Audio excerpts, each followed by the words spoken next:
হেতু যেহেতু আর সংসার করতো না কোনো সমস্যা না, আয়ও হেতু সংসার করতাম না। কারণ যে সংসারের মধ্যে হরির কথা ধরি বউ সংসার করন লাগে সেই সংসার আয় করতাম না। উরি বাবা রে, হেতনে সংসার করার লাগে বই রইছে, আন্নারা কাইলা ডিভোর্স দি দিয়াম। হ মা, তুই ঠিক কথা কইছিস, এটা তোরে ভালো জায়গা বিয়ে দি। কেন ডিভোর্স নামা আছে, আই সাইন করে দিছি, এতিরে কইন বলো এতিম বলে সাইন করে দিতে ধরেন।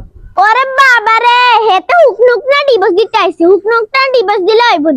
ওইসে থাক আম্মা, আপনি হুক না ডিভোর্সের কথা কোন কিতলে আপনার মতলব আমি বুঝি না। আপনি আপনার মাইয়ারা আলটাইতে আছেন, ডিভোর্স দিলে আপনি এতগুন টিয়া আইবেন, আই এই হিসাব করিয়ে রাখছি। ডিসিশন যেটা নিছ এটাকে আরেকবার চিন্তা ভাবনা করবানি। চেয়ারম্যান সাহেব এনো ডিসিশন নেওয়ার কিছু নাই। যে বউ নিজের মার কথা মতন শুনি জামাই সংসার করবো না করতো না, নিজে ডিসিশন নিত না, হারে মার ডিসিশন এ বড় ডিসিশন। চেয়ারম্যান সাহেব হে বউ সংসার আয় করতাম না। কুদ্দুস আলী, বিয়ে কিন্তু কোনো ছেলে খেলা না।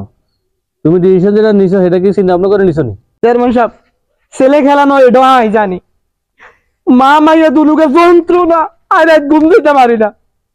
আয় সংসার করিয়ে মারবো লোকে আর হরিয়ে বরে এটা কো আর মাগা ঘরের ভিতরে ফঙ্গু, এ ফঙ্গু মারা এ বউগা গাছ ধাক্কা দিয়ে বার করে দিছে।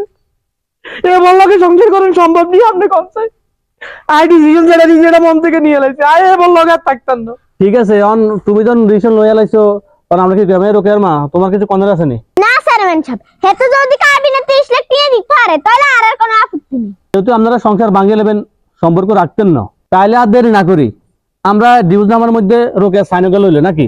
আপনারা কি কন? হ্যাঁ আপনি যা বললাম মনে করেন। আমরা আর কি কইম, দিয়ানে চেয়ারম্যান সাহেব আছে, তাহলে চেয়ারম্যান সাহেব এটা আমনে ভাঙি দেন। যেহেতু আপনি আমাদের এলাকার চেয়ারম্যান, সেহেতু আপনি যেটা করবেন হেডে হইব। মা আইও, তুমি এনাই ডিভোর্সের পরে সাইন করে দাও। ওরে আমি তো এটা অপেক্ষায় আছি, দেন আই সাইন করে দি। করো